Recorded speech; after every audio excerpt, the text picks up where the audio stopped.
I took out a little bottle of whiskey, and he said, I'm sorry, I'm a Muslim. I don't really drink. I said, you what? I don't really drink. He said, go on, I will have one. So we sat up, and we had a whiskey on the bank, and we reset it, and I went back at it again. So just as we're leaving at the end, and he signed the card, do you have any more of them whiskies? He doesn't really drink. They're good characters. Hello and welcome to the Ireland on the Fly podcast about the people and places of fly fishing in Ireland. Continuing our focus on competitive fly fishing, this week we're joined by Dec Conlon, the captain of the 2023 Irish fly fishing team that's travelling over to Slovakia for this year's FIPS Mouche World Championships, which is being held from the 12th to the 18th of September.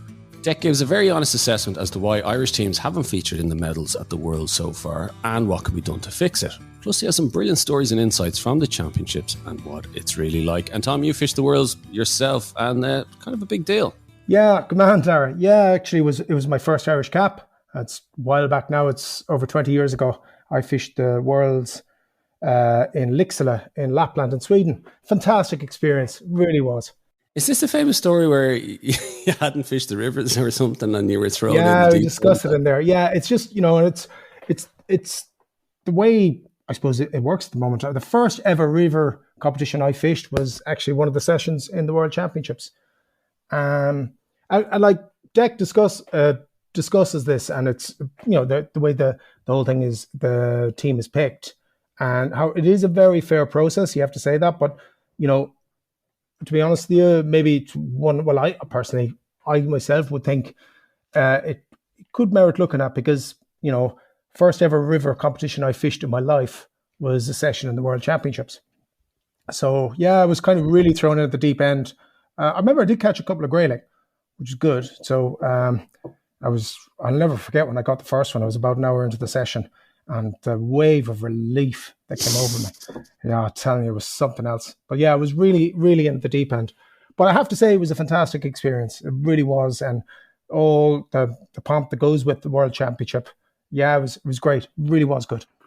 I would love to... I just think it must be amazing to see when you see the caliber of the elite anglers. The kind of, I think it was the Italians and the Spanish and the French and the Poles and the Czechs, like when you just see them, and Declan kind of describes kind of what it's like the standard, like just pulling out fish after fish. It must be intimidating as well. Like. Yeah, I mean, I mentioned it there because I saw Pascal, fish Pascal, who discussed, who's won 3 individual world championships in 3 continents. And that was around, he was just peaked at that time when I started. That was 2001. Just a phenomenal fisherman. And there's other guys in it now, but you hear there that their catch rate is phenomenal. If they're on sectors, where there's a lot of fish, it's like, I think you work it out, we're talking that there's a fish every couple of minutes. And yet with the other side there, and Dec tells us about it, where, because the team was doing so well with I won't say their spies, the guys on the team checking out the sectors, they had spotted 2 fish on the sector that Pascal was on. And he just stayed till he caught the 2 of them. But, it was just phenomenal. But, these guys, they take it to another level. But you discuss it, and we discuss it there. I think it's a very good point you raise. I mean, all these methods that have come from Europe and places like that, I mean, there's an argument, and you say it there, we didn't really need to do that. That's my excuse. Sounds great. But it's kind of true. I mean, So we're not winning worlds. We don't need to be winning worlds. So we've loads of fish here. We don't need to be catching them like that. No, but it's true. Honest, I mean, you could go to, maybe it's different now. And we've discussed this, what's happening to our rivers all over the country and external factors other than angling. So maybe, they're not as pristine as they would have been.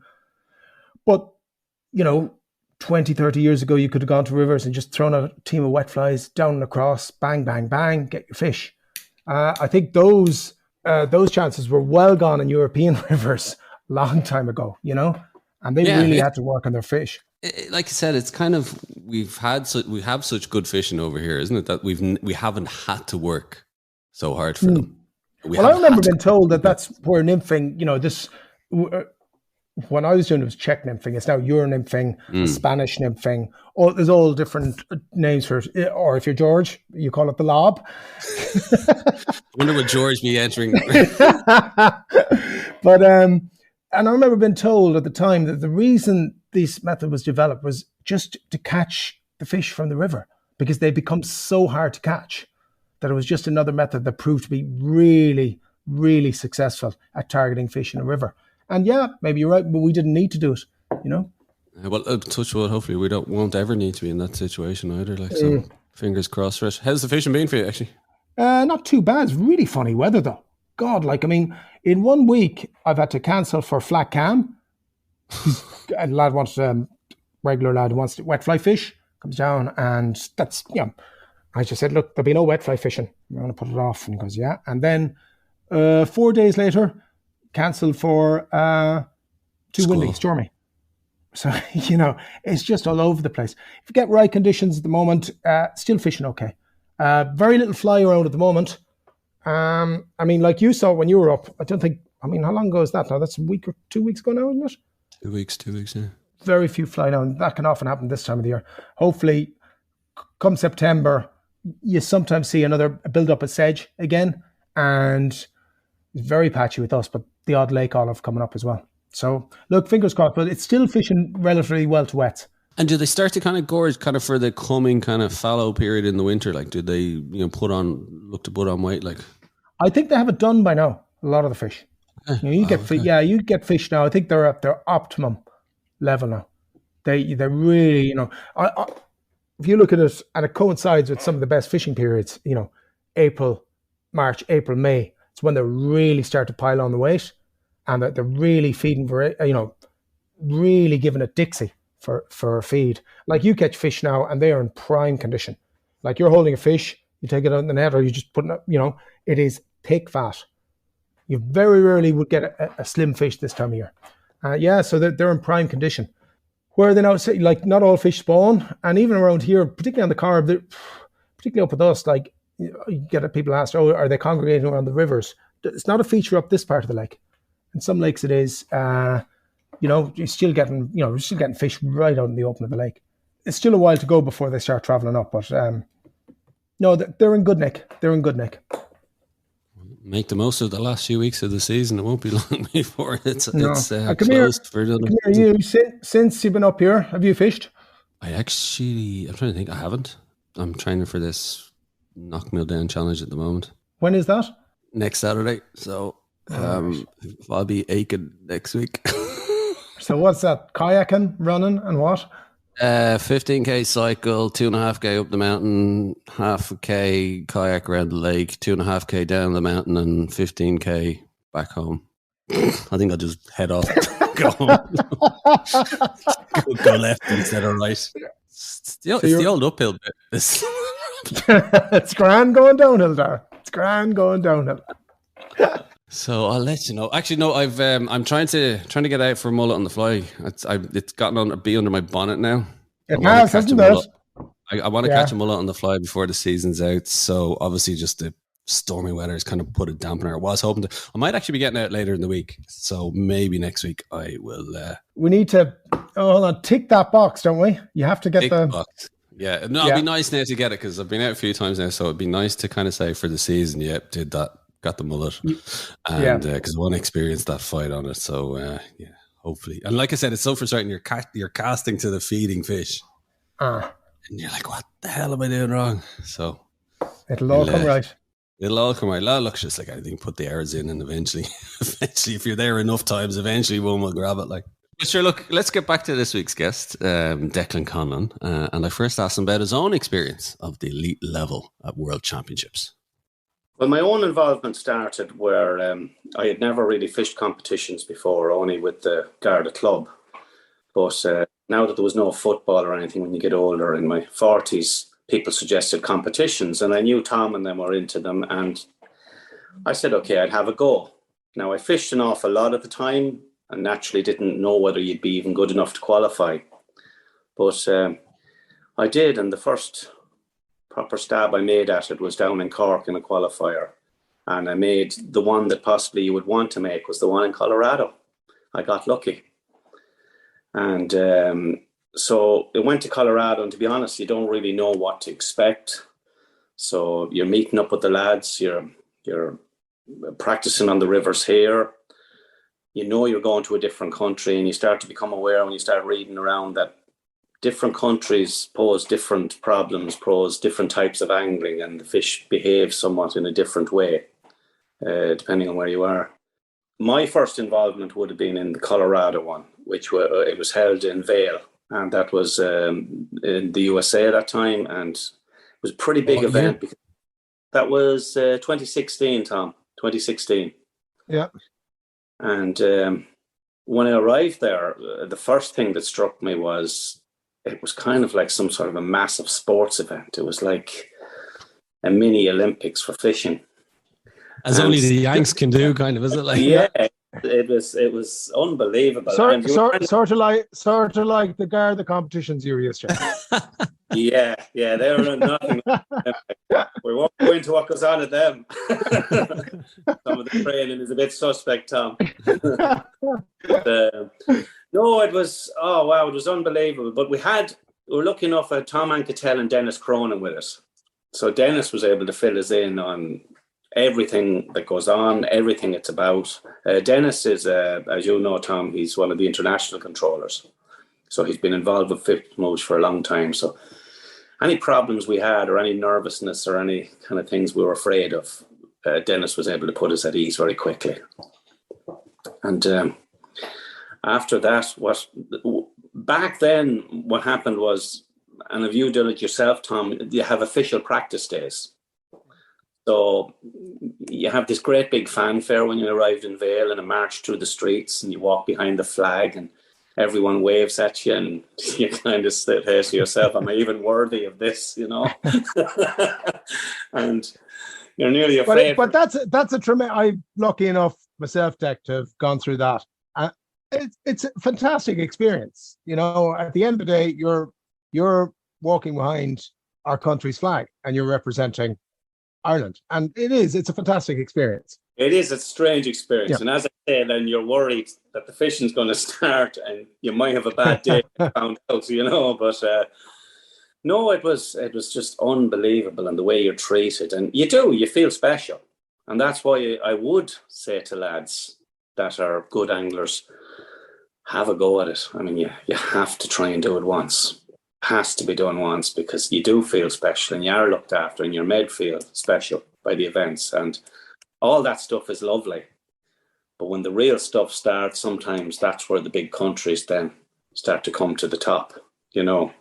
Declan, how do you qualify for it then? So, like, say somebody's listening going, yeah, Jesus, do you know what? Maybe he's right. Maybe I'll have a go. Yeah, well, qualifying it's a very fair system in Ireland. Now, with a fair system probably comes certain flaws. But to be fair to the people that originally designed this, it was extremely fair in that you qualify through your province, possibly through your club if you have a big club, and then through your province. So you'd fish a Leinster Championships, be it lake or river. 20 will qualify off the river in each province and 20 off the lake. Then you would go on to fish the nationals, the inter-pros as they call them. And so you could have anything between, depending on if provinces are short and can't fill the 20, you could normally have between 50, but a maximum of 80 anglers if you could fill it. What you normally have is, it's designed in such a way in Ireland that if you have 3 rivers or 4 rivers, you'll have 3 river anglers. And if you have less lake, you'll have 2 lake anglers. But that's what you mean there is events in the actual competition. So if you have 3 rivers and 2 lakes in the event, let's say, for example, Colorado might have been 3 rivers and 2 lakes. Yeah, that's right. So Colorado was 4 rivers and 1 lake. So the way the Irish system would work to compensate that is we'll have 3 coming off the river and 2 off the lake. Where Finland was one that we qualified for, but we weren't able to go to, where there was 4 lakes in it. So that way you'd have 3 off the lake and 2 off the river. Now, the system, you can end up in a situation where you can have a lake angler that never really fished rivers at a major championship, or vice versa. If there is a flaw, there it is. The system is fair, but when you start fishing at these events, you realize to compete, we might have to update the way these things are looked at, the qualification process. Yeah, like I might add in there, because the first river competition I ever fished in my life was I forget the name of the river in Sweden. It was a huge river, and it was a session in the World Championship, because Wow. I had qualified through the lakes, and I was representing Ireland, and my first session was in the rivers, and that was the first ever river competition I fished in my life. So therein, I can see what you said. Therein lies a flaw in the selection committee, but it was fair, and I got through by qualifying on the lakes. I came third down in the interprovincial down in Killarney. So yeah, so like what you said there's a flaw. There's, and I did, I found it tough. I have to say, I did found it very tough. They're incredibly tough, and just maybe that's the one thing that I don't think you are prepared for, is how tough they are. But just going back to the qualification system, so we're at a system where it's pretty fair. In Ireland, we have a certain standard, and we might drift up a little bit, we drift down a little bit. We've kind of a reasonably decent tournament, maybe a reasonably poor tournament, but we're kind of holding a certain level. But to step up, you have to take a look at the Czech Republic, you have to look at Spain, you have to look at France. Now, we could go into more detail in what their funding is. They have funding, serious funding, which we don't have, but they have a league system that possibly could be looked at. What is that league system, Declan? They'd have a league system like you might have a football system, like a Premier League and a First Division, and the Premier League lads, they qualify for the Worlds and Euros, and the guys in the second division, they're hoping to someday be in the Premier League to give them a chance of getting on the Czech teams or the Spanish teams or the French teams. And but they're operating. So they actually have a 2-tier system within their own national selection committee. Scotland have a 2-tier system, I see, as well. Right. So I get the sense with the Irish kind of system, it's if you have a good day or a couple of days, you qualify, and as opposed to what you're saying is the Czechs, it's more consistency across the season. That's what they're looking for, is it? Dara, you can have a good day, and it's happened to me, and it's happened many anglers, where I went down to Tom one time where I was struggling with my form. I done really well in competitions for 2 years, and then just took a dip in competitions. I couldn't buy a fish, and I went down to Tom for a couple of days before a competition down in Corrib, and I made the last World's team off the lake, and I to thank Tom a lot for that, because my confidence was rattled. A lot of it can be confidence, but I had one good day on the lake after scraping through the Leinsters, and next thing you're on a World's team. Yeah, so you think it should be like you said, across the year, like there should be more, like you said, the kind of league system. Possibly. I like if you're to look in the mirror and ask yourself, should I have probably qualified that year? The way I was fishing, possibly not. If it was on a league, I wouldn't have. But the way the system is at the moment, I did. Tom, what do you think of that? Like, would you agree with that? Yeah. I mean, I would. I think it's something to probably look at. I mean, because there is that element, one lucky day you can get it through. Now, and Dec has touched on it there. It's got to be seen to be fair and open, all right. But you got to look at the thing as well. You want to be able to compete. You really want to be able to compete, and to compete, you'd like to be getting consistently good anglers. And not saying you have to go to like a Premier League there on it, but it could be just a few little things like my own thing, and I've always said this, and just regards to that, I've always thought that there should be a crossover between the two. Let's say I'll say this to you, Dec, where you get a result from the river and a result from the lakes, and people who compete in both, and then you get a more rounded angler that will be able to fish in a competition both rivers and lakes, so that you would have to fish both methods on your qualifying. Yeah, I'd agree with that, but I remember mentioning that one nice in a conversation, but I had done reasonably well in the river and the lake, which meant if you combined my results, I was there or thereabouts for 3 or 4 years in a row. Then when you say it yourself, it sounds like you're only saying that because you think that's a better way of picking a team. You see. But I'd agree with that. But the other side of this was it was developed to be fair, to give every person a fair chance of representing their country. Yeah.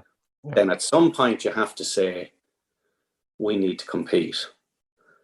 And the last World Championships I was at was in Spain. Now, I won't even go where I ended up in that one. This is called, I never had a problem mentally with competitions. I was always very calm. But mentally in Spain, I struggled because physically I struggled. And when you struggle physically, you struggle mentally. But it led me to spend a lot of time looking at what was going on around me. But what really scared me was the Belgians, the Canadians, the Mongolians. I mean, the Mongolians used to kind of come last all the time. And wow, they upped their game. But they were going over to venues now the year before the championships. Now, this cost money. And they are practicing hard on these venues the year before. So a lot of them were in Spain, not last year at the championships and the year before, paying the top men, Pablo Castro, Ferreras, David Arcai, paying the big money. Now, where do you get that big money? Most of our lads, it's impossible to come up with that kind of money. Yeah, well, there's no funding. There's no funding. Or what I should say, there's no state or government funding for any FIPS Mouche traveling team, be an Irish European or an Irish World. So, And you need deep pockets if you want to go to one of these, or you need to be saving money in the event that you might qualify. You do, and actually, no, and that's where the thing comes in. A lot of guys, and I know when I got my first one, I got a lot of support here locally, and I got a lot of support from my club. And without that, it would cost me a hell of a lot of money. They do cost a lot. Yeah, they cost an awful lot. But what I saw now is that if Ireland have a team going to France next year, and there's a few young anglers on it that I have been away with and fished a lot with, like the likes of Kieran Riley, Sean Dempsey. These guys, they have a chance of doing something if they can prepare properly. They're going to France with Michael Drynan and I think there's a William Tanner. Oh my God, they're going to kill me. Who's the other man on the team? Thought he'd kill me for leaving him out. But they have a pretty good team going to France. But some of them are looking at maybe going to France this year to see the venues. And there's so much to be learned from that. Like, you went to the Orkneys, right, this year. If you were fishing a championship in the Orkneys next year, the fact that you were there this year, how better prepared would you be? Oh yeah, completely. Yeah. You'd be, I wouldn't say you'd be a step ahead, but you'd be a lot more prepared. You wouldn't be as, and I wouldn't say, what's the word? Not nervous, but apprehensive going. Yeah. Because, you'd have inside knowledge that you gained yourself. You'd be comfortable. You'd be confident. And we've touched on that word already, confidence. Confidence. That's a game changer, Actually, the other young anglers, the young lad called Colin Hackett's son, I think it's Robert Hackett, another very good young angler. And these guys have energy because some of these competitions, as you know, in the rivers, they are tough. I'm going to bring this up because I've actually discussed this before with you, Dec, and this is very interesting.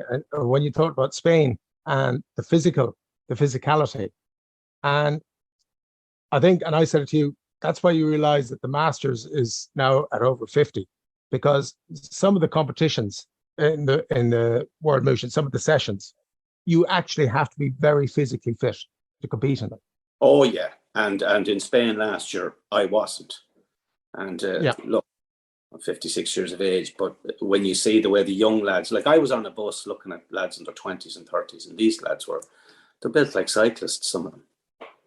And fishing maybe whole sessions on their knees. I mean, I was on my knees at one stage and the controller had to come in and get me out of the river. Pity that wasn't videoed. And tell me this, where the Worlds on this year? The Worlds this year are in Slovakia. Now, and they're in September, so you're a couple of weeks away. Well, it's getting very close. Now, the practice for that, again, This one's difficult. Like the team is met up and it's grayling. So we can't practice. We can't really, it's mostly grayling and chub. And there might be a few stocked rainbow trout. And there's a lake called Dec and that'll be rainbow trout. Now that'll possibly be pulling lures and blobs, because in 4 hours you haven't time to start messing around with different techniques. You probably have to get in there and come up with a strategy of maybe flies or patterns and the best way of pulling, because when you go away on these championships, sometimes they won't give you a practice on the lake. We're getting no practice day on the Dinky. It's not going to happen. Will there be another stocked lake nearby that you can practice on? We're not hearing too much information in relation to that. We have a pretty good guide, we think. He guided the English before and got good results with them. But he said the lake thing, it might be something we just have to hope that we get a very good lake angler drawn first, which can be a big help. You get one of your best lake anglers on the lake first. He can set the pattern for the rest of the team. You can actually. I was at a Europeans before where that happened. Yeah. Just explain to us maybe the structure of the week, how it works in terms of sessions and the state of play. Right, this is where stamina comes into it and fitness. You'll arrive there and naturally you'll register, and there'll be an opening ceremony and everyone will have a meal. And one time there used to be a couple of practice days to ease you into it. But now the next morning you get up, you'll be getting up at say 5:30 in the morning. Down for breakfast. You'll have to have all your gear ready. The draw will be done, so you'll know which venue you're going to. So for argument's sake, I might be on the lake first, so I'll have my lake gear ready the night before. You'll head off on a bus. You'll probably be deposited at the venue maybe an hour beforehand. You'll have much time to get ready. You have to get ready quickly. And then you'll have a 4-hour session. After the 4-hour session, again, there's a bit of downtime. We in Spain then were brought for a meal. So you're kept out all day again. And we weren't getting back to the hotel until maybe 6. Dinner again at 7. Getting your stuff ready for the venue you're going to be at the next day, which would probably be next thing one of the rivers, the Upper Va. And that process follows through for the week. So you do not get time to blink 5 days in a row. So you're up at 5:30 basically every morning, and you go into bed at 11:30 every night. And you have to fit in your fly tying, your team chats, your meals. It's full on. It's not a holiday. That 4 hours of fishing is very intensive. Incredible. Very intensive. It wipes. It wipes you. And if you're on or I've heard this before, if you're on a sector that there's a lot of fish on, you just have to go, like, it's crazy. I mean, I think it was you who was telling me, Dec, some sectors of guys getting, you were telling me one, was it 50 or 60 trout? What was it? Yeah, the last event in Slovakia, you had French guy Sebastian Delcourt, I think, may have got 73 grayling, and I think Simon Robinson won a session with 60 or 58 grayling. Think of that. So you have to catch a fish. If you're in the middle of a stretch of river, you have to net that fish, wade back out, get it measured by the controller, and go back to where you were fishing again. Now, the controller will come as close to you as he can, but he still has to remain on the bank. Sometimes they won't. Yeah, that's true, actually, isn't it? Yeah. So you have to go back to him. So like that, the French guy you're talking that got 70 fish, was that in a 3-hour or 4-hour session? I think that was a 3-hour session. 3 hours. That's crazy. That's incredible. And I think there might have been an 80 fish session in Slovakia. So 3 hours, 180 minutes divided by 70. Yeah. That's 2.5 minutes. Yeah. For 3 hours. I think, think of that. I mean, your idea of fishing, of going down to the bank, and let's say if you did smoke, having a fag, looking around, going, there's a fish rising. I'll wait and see, does he rise again? Oh, he's risen again. I'll amble down and, maybe I'll chuck a little dry into this guy. Forget that. That's not happening. Well, there is exceptions to the rule. You want to hear about sure there in are. Montenegro, do you? Was it a 70 fish session? We're at this session in Montenegro, and I drew this river where there was an island in the middle of it. So this takes in everything you're talking about. But the island, the river was incredibly difficult to cross. And the other guy had to stay at the far bank. So I had to get to the island to get out to the water I wanted to fish. So I eventually got a fish. And then I had to wade against this. I mean, bit water you could barely walk in. Could barely stay standing up in. I eventually got the fish to him. It probably, I know this, I got about 5 fish to him, and nearly every one of them was dead by the time I got it to him. I mean, you're trying to hold them in the net underwater and stay on your feet. Remember as well, if the fish dies, it's disqualified. It's disqualified. The fish has to be returned alive to the water. So my controller would take the fish out and the water just whip him away, and he'd say, good, on the card, you know. So eventually I got worn out, and this was a Muslim region, and these guys were, they were great crack. And I took out a little bottle of whiskey, and he said, I'm sorry, I'm a Muslim. I don't really drink. And I said, you what? I don't really drink. He said, go on, I will have one. So we sat up, and we had a whiskey on the bank, and we resettled, and I went back at it again. So just as we're leaving at the end, and he signed the card, do you have any more of them whiskies?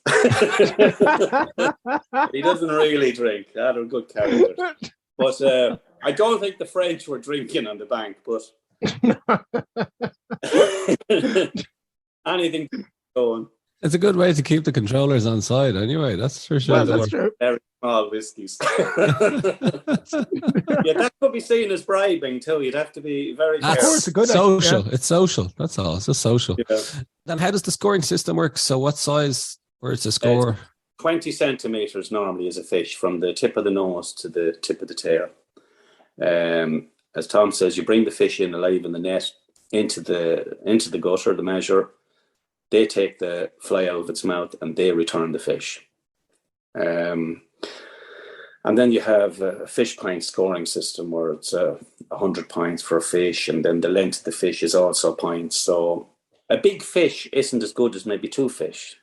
2 fish is more valuable because you have point for each fish and then the points for the length of the fish. What's the best we've done? Like, what's the like you said, we're kind of at a certain level. Like, what is that level, and what's the best we've done? Well, there was a lot of times you're reading from the bottom up, and if there was 24 or 26 or 28 teams, could be 20th. Sometimes go well, and we could be 14th or 15th. But say in Montenegro in Europeans, we came 8th.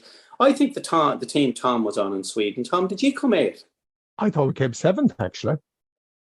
Well, I'd take 8th anyway. I remember, we did well in Sweden. Top 10, I think Montenegro. I think Montenegro and Sweden, those 2 teams, we were either both 7th or both 8th because someone said that.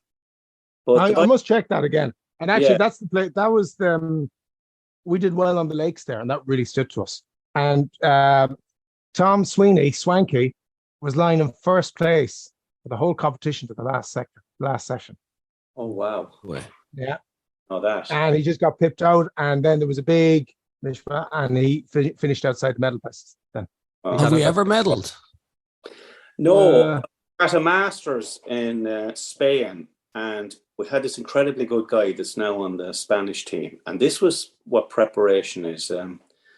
Donald Monaghan and Hubert Smith were with me, and they secured this guide, Andres Torres Garcia. He's on the Spanish team now. Absolutely fantastic angler. Just take your breath away watching him fish.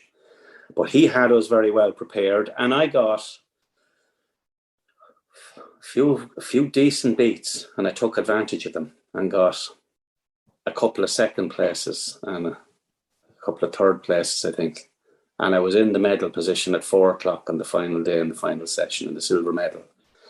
And I drew a beat that one of my teammates had before me, which is not meant to happen. So I objected. But FIPS Mouche wouldn't budge. And I had to fish the beat. And the problem with the beat was a Frenchman and an Italian man and a Czech had blanked on it. So that doesn't make good reading, does it, Tom? No.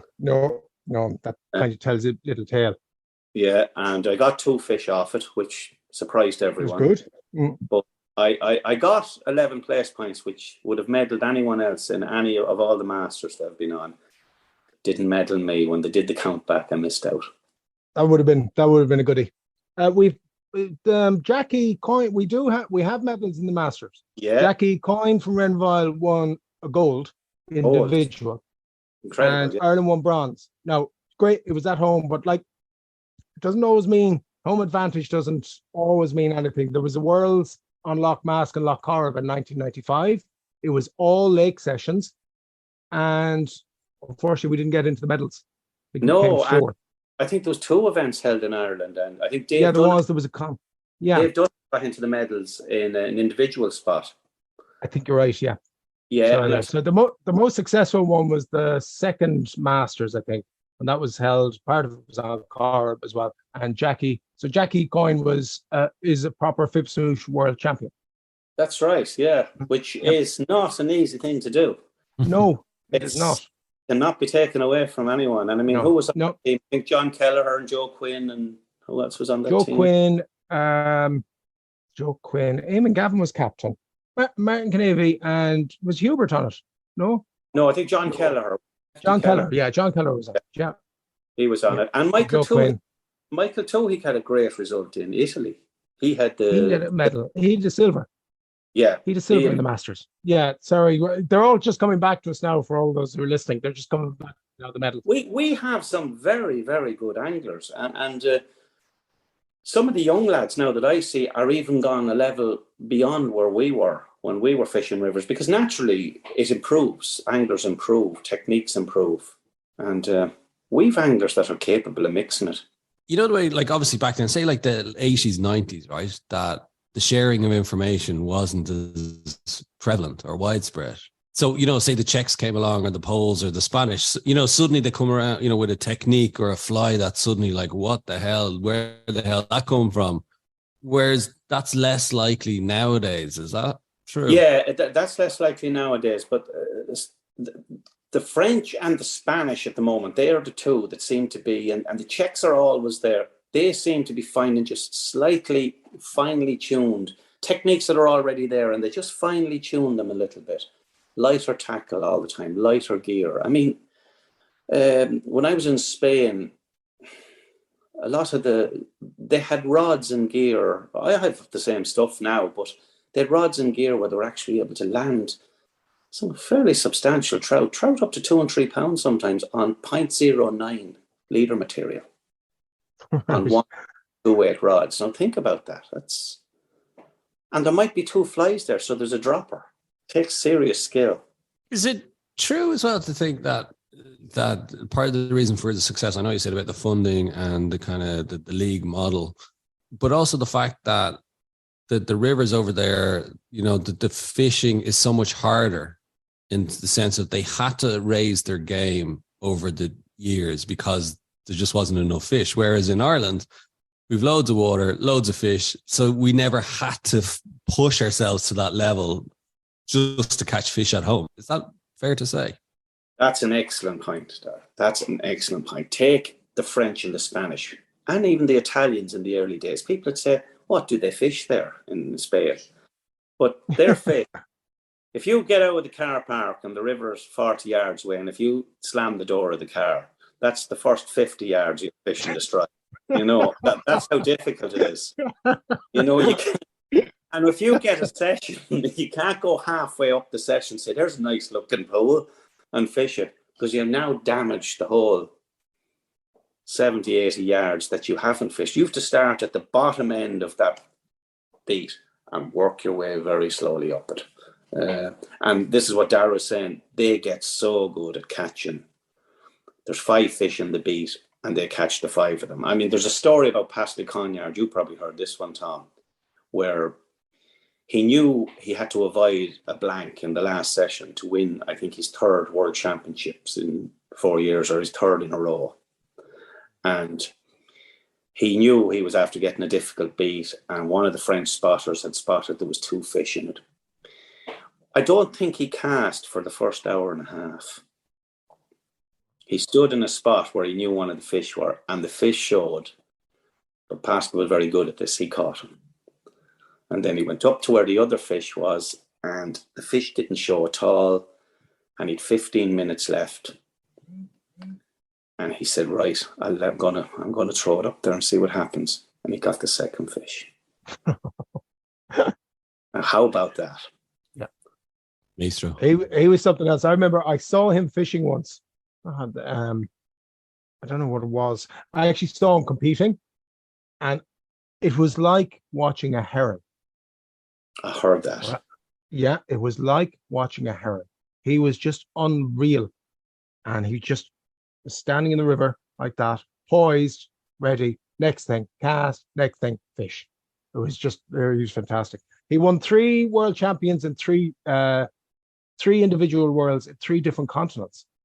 That's correct. And he in one championship, I don't know what it was, he had 28 casts and 28 fish.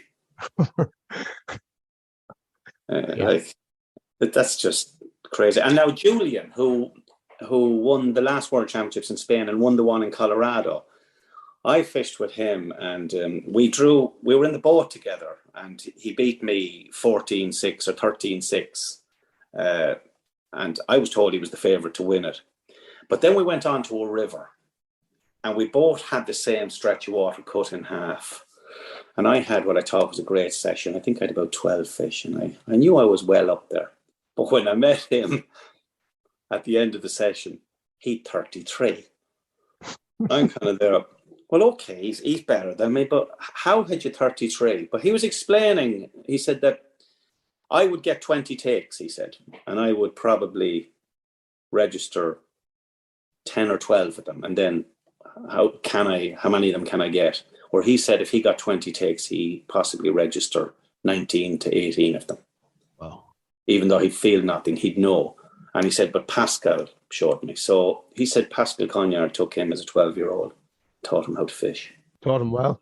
But like I said, it comes down to that, what they're used to, their home waters, where this is the way they had to fish. Like, they'd no other choice. If they wanted to catch fish, they had to be able to spot every take nearly. Like, if they wanted to. Yeah, they're just, and a lot of them, not them all, a lot of them are professional anglers. Oh, really? They make their living out of it. So you look at a lot of some of the top anglers in Canada, mostly American guys, the Spaniards, the Czechs. Some of them have jobs, but a lot of them are involved in fishing, and a lot of them are involved in guiding and giving tuition. Like, these guys are professional anglers, so you have to take that on board when you're fishing against them, and just enjoy it for what it is. You're fishing against the best. The only real kind of development the last few years you've seen, Dec, is just going lighter and lighter and lighter. Is that the real lighter and lighter? Been varying techniques. Now, a lot of the modern anglers are going on social media, and nymphing is the be all and end all. In my experience, dry fly fishing is so important, and it's so hard to get that across to people. Some of the better dry fly anglers are the older anglers, and unless the younger anglers, embrace dry fly fishing, they're going to be falling short, because some of these rivers in Europe, it's dry fly. Do you think that like, even in FIPS Mouche competitions, that dry fly is still an important arrow to have in your quiver? It won the championships in Spain mostly. It was a mix of dry fly and nymphing. Right, that's interesting. So it's not all nymphing. Yeah, because I had this picture. Or as George would call it, the lob. No, not that. The World Lobbing Championships. The lobbings, yeah. No, my best sessions have been on dry fly in championships. Yeah. Where I've just seen a few fish rise, and I said, look, I'd be better to try and pick off a few of these rather than spook them. And next thing, all of a sudden, you've 3, 4, 5, 6. You say, oh, this is going okay. No, dry fly. It's so important. But like the Americans too, and the Europeans, they know how to fish certain rivers. Like, for arguments now in Slovakia, there's a river called, I think it's the Orava, and that will have chub. Yeah, because I wanted to ask you about chub later. Go on. Well, yeah, that will. This is going to be amazing. Is this one of the first championships that chub are actually one of the main species in it? Chub will be big on this river, I think. And so, for if you don't get one of the little shallow riffly type beats where all the grayling are, and the lower Aravia, the deeper sections will be chub, and you can't get close to chub or you spook them. I got a couple of chub in sessions in Montenegro, where I threw a long line with a wet fly and just started to figure of eight it, and next thing everything just tightens up. They probably are better approached with wet fly and just keep well away from them, try not to get too close to them, and throw a long line and just keep it close to the banks. For the competition, what size would these chub be coming in at? Have you been told? That I'm not sure, but chub, most of the chub, you'll probably have measured, but some of these things I think can be up to £3, £4. They can be. So you're talking 40 centimetre fish. Yeah, you're talking 40 centimetre fish. They might be, like, if you have a beat with no shallow riffles in it, you're in chub territory, and you're going to have to make the best of it. Yeah. And that's probably what the best anglers do that actually medal. They make the best of these bad beats. That's where the lure fish can come into it as well, you know. Yeah, but that's amazing. We're going off to a championship, and the two main species are ones that we don't. Well, we have there's chub in certain places in Ireland. We have no grayling. So yeah, it's good. That's tough. It is tough, but like I've Sean Dempsey, John Buckley, Brian Larkin, and David Conlon, and we've Anne McWilliams, first woman from Ireland to fish in men's Worlds or Europeans. That's right. And you're leaving on the 9th, which is, I think, is that International Fly Fishers Women's Day. So that's good. No, I didn't know. 9th of September. Yeah, it is. Yeah, we're hopefully want to do a piece on that. But yeah, she's the first woman angler to fish on an Irish Worlds team, isn't she? Worlds or Europeans, yeah, which is, and I fished against women in Worlds, like Ingvild from Norway. She's a regular in them. The Norwegian women are regulars in Worlds teams and that, but and they're damn good anglers. Them Norwegian women, they can fish. But I just delve into a bit about your own fly fishing. I started fishing as a young lad in the canal, and there was an old man up the road called Lara Martin, and became like an uncle to me. He got me into fly fishing. But his obsession was not only fly fishing, it was fly tying and entomology. So I developed this fascination with the actual fly life. So every time we'd go fishing, it was like back in the day. I mean, he got me to buy Harris's book straight away, and I had to go up to, was it Garrett's and Keegan's, and meet Harris myself firsthand when I was a young lad. And the whole thing was this obsession with what the fish was eating. So you killed a fish in those days, you brought it home, you spooned it, you emptied it into the saucer, and you tried to copy it. And I started on the River Slate in Rathangan. It was a tributary of the Barrow. And this is the amazing thing about back then. The Slate was such a good river then that I didn't even have to go over to the Liffey until I was older. There was no need. The fish, and like no one would know what the Slate is. It was just a river that had fish in it that would take the eyes out of your head, and lots of them.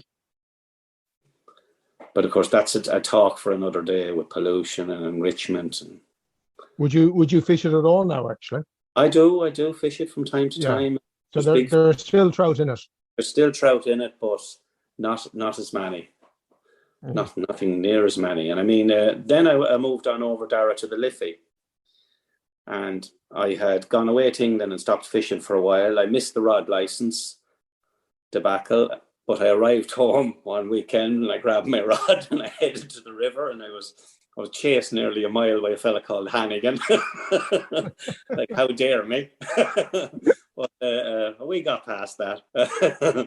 And when I came home from England, I started fishing again and really got into it after a while.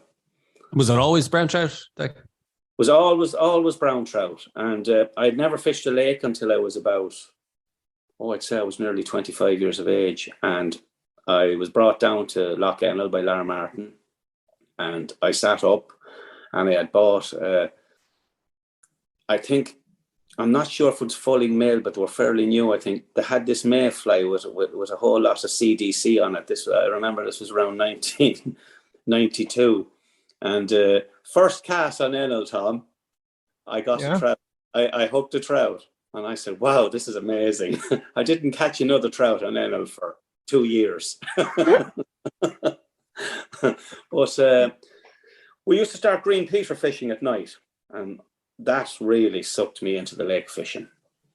But most of my fishing was done at night on lakes. So I had never experienced what Tom and other anglers in the west of Ireland had experienced. And then I started to enter the Garda competitions, was brought down there, and I remember being dropped off in Kenevy's house, who Tom had know all them lads well. Just up the road. Yeah, and they made me breakfast, and everyone spoke Irish. And you didn't go away hungry. A marvellous woman, and what? Yeah, God rest her. She bake bread? Could she bake cakes? Oh, He felt sorry for me and used to throw me the odd crumb of English. And she packed me a lunch and sent me on my way with Brendan. And that was the first time I daytime fished on a lake proper. And we went to Doris, and the water was boiling like soup with fish rising, and I didn't know how to catch them. But you're sucked in then. It had me then, you know. Where's your favourite spot, Dec, in Ireland? My favourite spot to fish on a lake was Cara. I used to just go into dreamland. It didn't matter if I was catching fish. I just kept looking around me, because I went to my honeymoon in Barbados and the water looked the same. It was green, it was blue. It was just, a trout would come from 10 foot down and you'd see him coming and your hand would be there shaking, waiting for him to take and go down. It's just, what a place. What a place. Naturally, I love Cara. We love the western lakes, but Cara was special for me. I just didn't get to fish it as much as I'd like. And you're based around Dublin, so kind of you still fish kind of around. Yeah, I mean, my favourite river had to be the Liffey. Like, I'm 8 miles from the Liffey. I'm not from Newbridge, which the local lads there would let you know fairly quickly. But to me, I'm local to the Liffey, more or less. What a river. Always a great club on it too, well looked after, and they're doing their best to preserve it. But the fish that were on the Liffey was the best kept secret in Ireland. It was up there with the river shore every day of the week. Trout fishing was just off the scale. I mean, there was trout down there that were just absolutely huge, down around the Salins area. Now, they reckon some of that originally at one stage was to do with the effluent coming in from the treatment. And down below the pipe, you had these huge trout. Right. They reckon that there were steroids going into them and helping them grow. Because there would have been tests that were meant to have been done on them, said that there was whatever residue from female pill and things like that, and all that kind of stuff that was causing the trout to grow and put on huge weight. We do not condone such practices here on the podcast. Please do not encourage anglers to be putting pills into the rivers. Yeah. I know of guys that might be thinking. Yeah. You could start something really bad there, yeah. It's worth a try, Tom. Don't be giving them ideas. Did you see Tom's fish earlier on? Yeah. 44,000 acres, and it needed quite a lot. That one was on the pill. That trout was on the pill.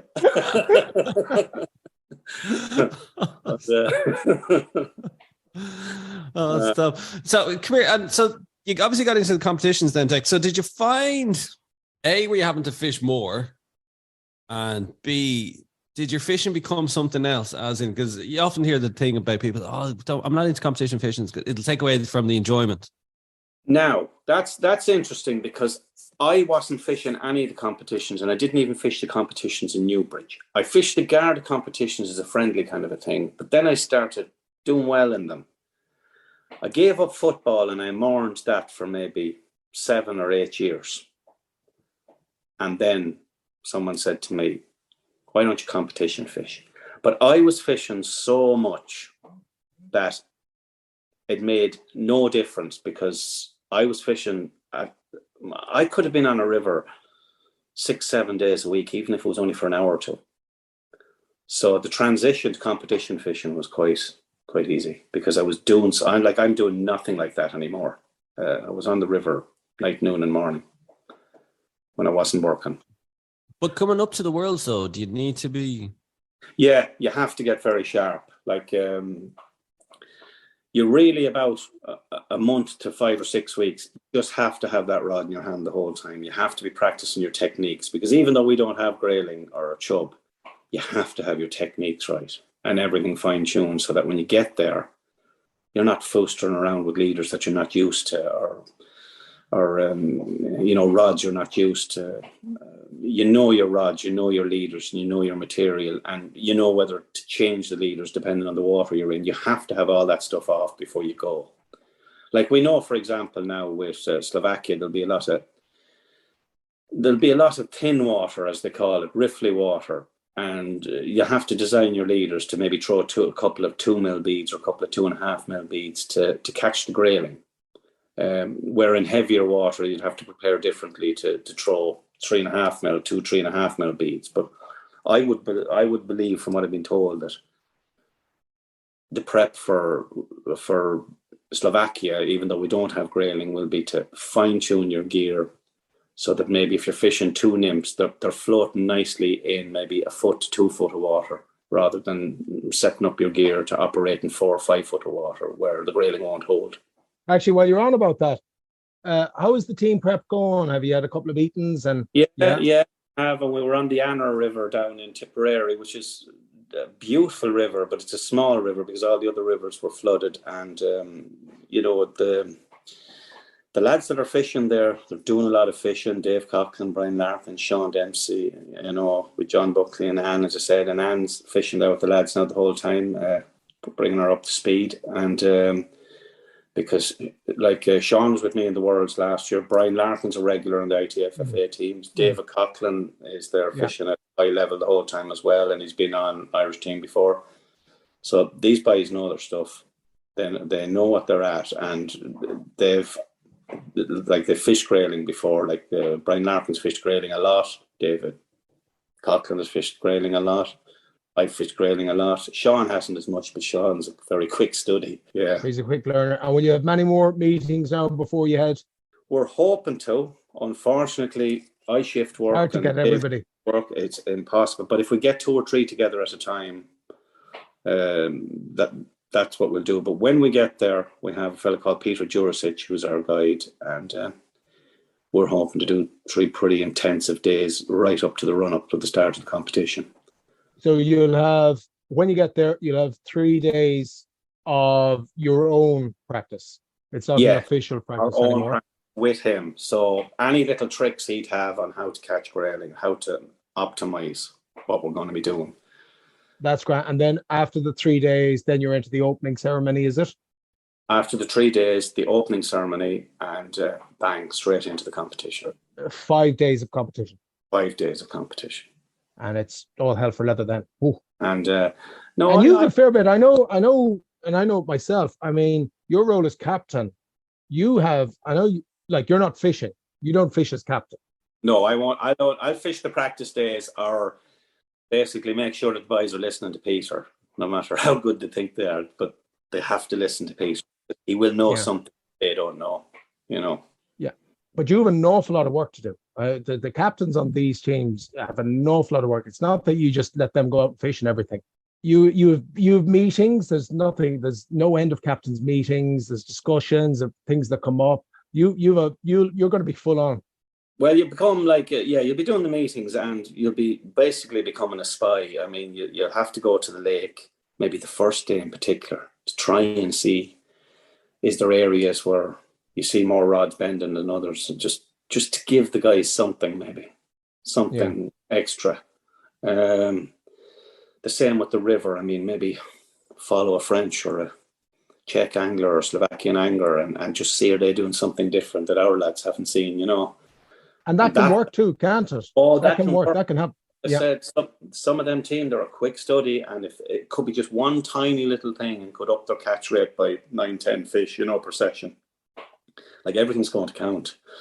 I think I have some good anglers in the team now. Hopefully. Now, we have to be realistic too, because you're going out against, as I said, pretty professional outfits. But we've good anglers, and when our lads draw the right beats, they're we're regularly getting anglers, and I've done myself, where you're coming in the top 10 of 25 in sessions, and even coming up third. And you've had Michael Jordan win sessions, Roger Fowler won a session, DJ Byrne won a couple of sessions. You know, it can be done. You know, would top 10 be a target or seen as a good achievement? Well, top 10th place was done in Tasmania by the team down there in the lakes in the Worlds in 2019. And that was a pretty good result. Top 10 in Slovakia would be punching pretty high above our weight, because you're going and you're tackling species that you're not familiar with. Yeah, it's gonna be a tough one, but look, and hopefully we'll hear from you when you come back. So listen, just before you go, Dec, we ask everybody that comes on the show, and this is not FIPS Mouche related, what your most memorable fish on the fly was. So there's kind of two that I find it hard to separate them. One was because it was in a World Championships. So I draw a beat on the Blue River, which is the fastest flowing river in America. And I'd done 2 or 3 practice days on it, so we'd struggled on it. But I got this beat, and all of a sudden I've 5 fish caught. And they were hard to get. And next thing, this ranch has to be seen to be believed. The beat was on a ranch, so the farmers were letting us use these ranches. You have to see this place to believe it. I think I have a picture of it. I'll show it to you sometime. And I kind of was standing there, and this thing came down the field like it was as big as a tank. You know, the stuff that the Americans drive? And this guy gets out in a 10-gallon hat. I fucking kid you not. And he turns around, he starts shouting, and I'm in the river, "Hey, young feller." And I said, "What?" "Hey, young feller." And I'm thinking, this guy got to be joking. Like, what the hell? And I looked and I said, "Hello, what do you think of my ranch?" I said, "Wow, it's just amazing. It's like a piece of heaven." "Sure is. Come over here, young man. I want to show you something." So I have to get out of the river and go over to the owner of the ranch. Like, you got to be polite, even if it is in the middle of a World Championships. And he says, "Come over here. I want to show you something, young fella. See that big black hole out there?" Now, this river, you could barely stand at it. And in the middle, sure enough, was a black hole. And it was like a tire the size of a tractor tire. I said, "What is that?" "I got myself a big boulder out of the middle of that river. By God, we had to get some machinery to get that thing out of there." I said, "What the fuck has this got to do with catching fish?" "There'll be a big one in there, let me tell you." "Show me what you got there." I said, "What? Have you got a dry fly rod?" I said, "Yeah, it's on the ground there." And I go over and I pick it up. "Yeah, you got a stimmy on there. That's good. That's good. You got a stimmy on there. Got yourself another nymph." I said, "What?" "Put another nymph under it." I said, "Okay, I'll humor him." So I tie another nymph on. So now I have 2 nymphs under the stimmy. "You get that thing up there about 5-6 foot," he says, "in front of that big black hole. And when that stimmy gets that big black hole, you be ready." I said, "I can't believe I'm doing this." And the controller is watching all this going on in amusement. I banged that stimmy out there. It came over the black bit. And when it got to the black bit, it shook. And I lifted. I spent the next 15 minutes playing a 6-pound wild rainbow trout off the Blue River. And he went down into the other guy's beat, and he started shouting at me because the fish was down the other guy's beat. But there's nothing wrong with that. You just have to get him back into your own beat. And we netted that baby. And what a place to do it, like, you know. That was probably my most memorable fish. And did the ranch owner, did he watch you land it and everything? Oh, he watched me land it and everything, and he hollered as they do in America. And he shouted. Hooping on a holler and shook my hand, and oh, what a guy. What a guy. only in America. Only in America. Yeah. But you want to see that truck. My God. I think it took Kuwait to put petrol into it. You know. That was a fantastic moment, you know. It's a brilliant story, Dec. Yeah, it was. It was a great story. But that was probably it. I got a beautiful brown on Loughree one time where we spent 20 minutes rowing after him, and I gave up. And I think I told Tom this, and I was on the oars, and I gave up chasing him. And he turned. He was about 100 yards, 200 yards away, and he started to turn and come back. And by the time I had picked up the rod and got the line out of the top of the rod, the fish went by the back of the engine, and I dropped it without casting in front of him, and he took. And he was 7.25 pounds. I spent that. He came to the boat to be caught. Those are my two most memorable fish, I think. Because Loughree they're lovely fish, a big Loughree fish, Yeah. But Crackers. Yeah.